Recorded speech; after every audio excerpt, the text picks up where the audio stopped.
Hello, welcome back to Orch in the Dungeon, the orchestration and score reading channel. When discussing Schubert's unfinished symphony with my students, I discovered a striking resemblance to another piece I love. Let me just alter the rhythm a little bit.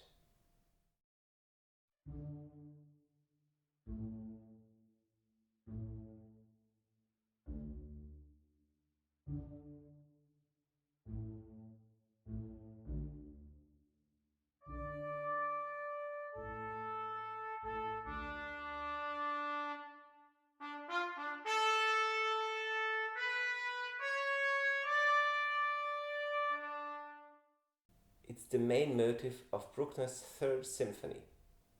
But is it already Bruckner? Of course not. Again, what does the true magic here is the moved background texture, comprised of at least 4 layers, listed here with their respective function.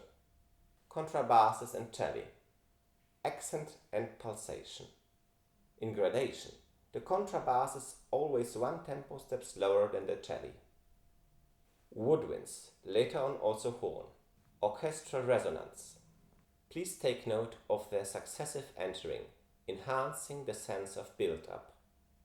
First clarinets, then oboes, flutes in unison with the main motive in the first trumpet.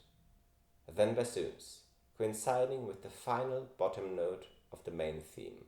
And later on, various brass instruments and timpani. You can see, this whole passage is in a way a 30-bar long orchestral crescendo with the successive addition of groups and instruments, starting most softly with strings and clarinets, adding then woodwinds, brass, and finally timpani to increase tension and volume. Violas, harmony and anxious movement due to the tremolo semiquavers. Violins, also harmony and movement, pulsating quavers and canonic motion. Let's have a listen to this texture alone without the main motive.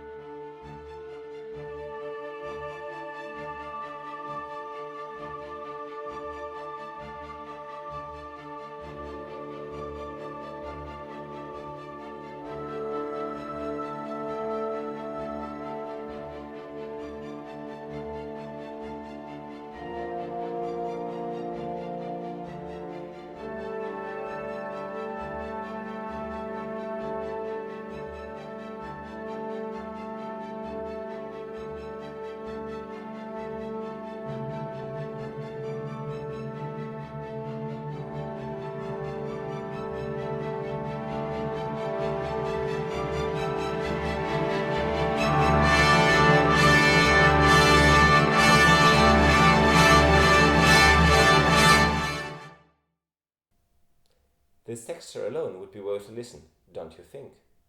To truly understand what each of these elements provide, let's experiment again and eliminate each of them one by one. No resonance.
So dry, the strings too exposed, no feel of connection when passing around the thematic material.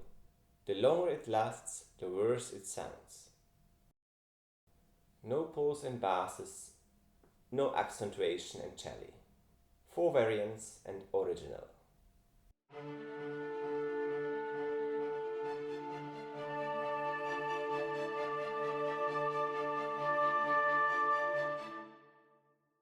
Too light, no feel of accentuation.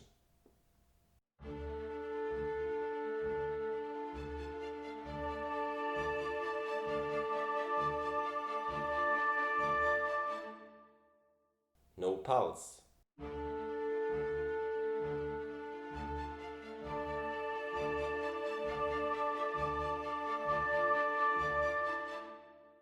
Accents too heavy, even simplistic.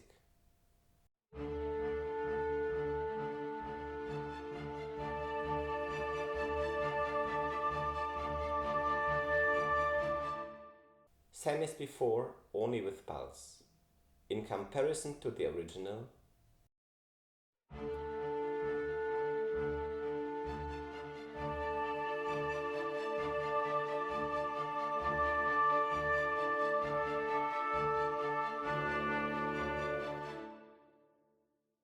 as simple as they may seem at first glance, both cello and basses play a key role in this texture, with the cello providing pulsation and the basses accentuation.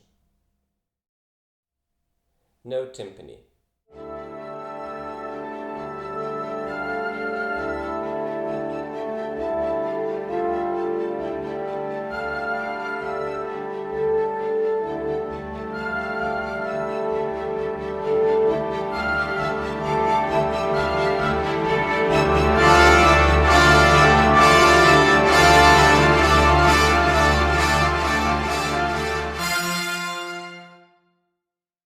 This variant lacks the growling depth the kettle drums add in the majestic build-up towards the blasting tutti F.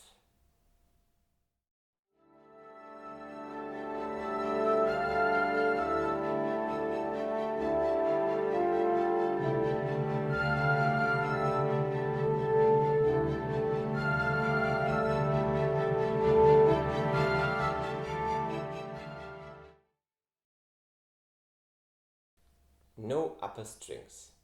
I wondered whether I should even bother, because it seems so obvious what the upper strings add to this highly sophisticated Urnebel texture.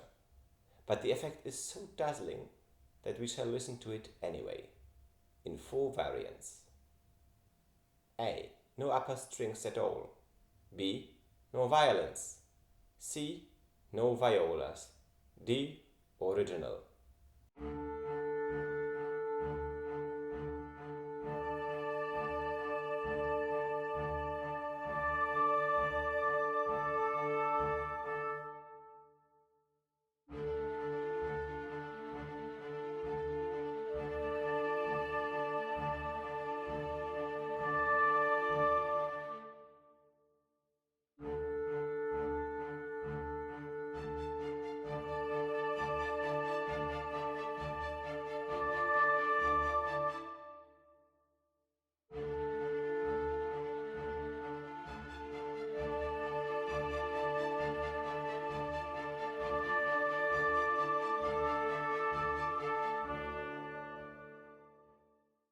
Again we see how each instrument, how each part provides to a complex structure.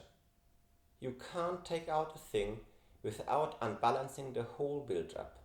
This is how precise Bruckner planned and constructed his orchestral sound.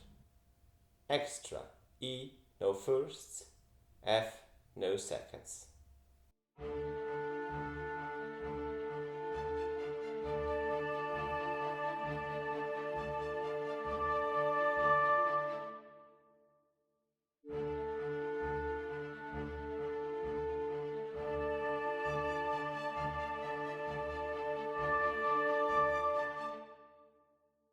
There are no unimportant parts in this minute of music.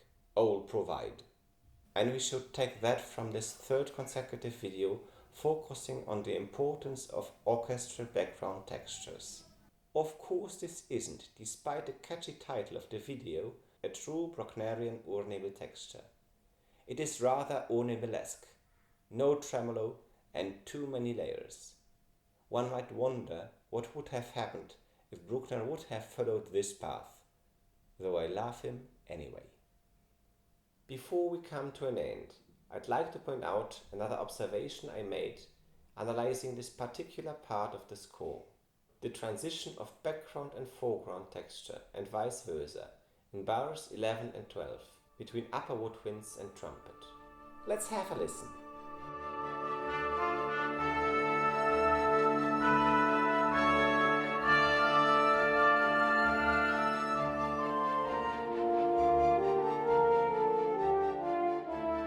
In short, transitioning.